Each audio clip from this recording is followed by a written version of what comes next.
নমস্কার বন্ধুরা, আপনারা সবাই কেমন আছেন? আশা করি ভালো আছেন। আমিও খুব ভালো আছি। আজও আমি আবার একটি নতুন রেসিপি নিয়ে চলে এসেছি, গুড়ের পায়েস। গুড়ের পায়েস বানানোর জন্য আমি এখানে 20 গ্রামের মতো চাল নিয়েছি। চালটা ভালো করে ধুয়ে নিয়েছি। ধোয়ার পরে ভালো করে জল ঝরিয়ে নিয়েছি। তারপর ওতে 1 চামচ ঘি এবং একটা তেজপাতা দিয়ে 15 মিনিটের জন্য ভালো করে মেখে রেখে দিব। আমি এখানে গোবিন্দভোগ চাল পাইনি বলে আমবেমোহর চাল দিয়ে করেছি। আপনারা গোবিন্দভোগ চাল দিয়ে পায়েসটা করতে পারেন। পায়েস করার জন্য আমি এখানে 1 লিটার দুধ নিয়েছি। দুধটা ভালো করে ফুটিয়ে নিব। এবার দুধটা ফোটানো হয়ে গেছে, চাল দিয়ে দিলাম। এবার ভালো করে নাড়াচাড়া করে নেব।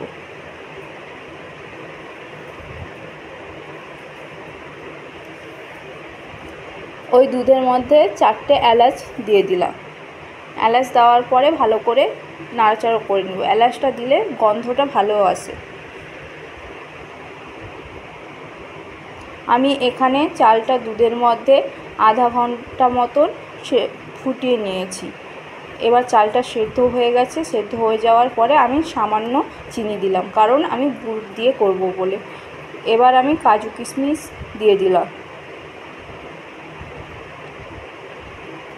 আমি আগে গুড়টা দিইনি, কারণ আগে যদি দিই তাহলে দুধটা কেটে যেতে পারে। ওই জন্য সবার শেষে আমি গুড়টাকে দিলাম।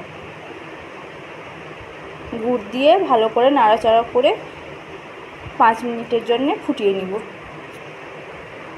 এবার আমি সামান্য লবণ দিয়ে দিলাম।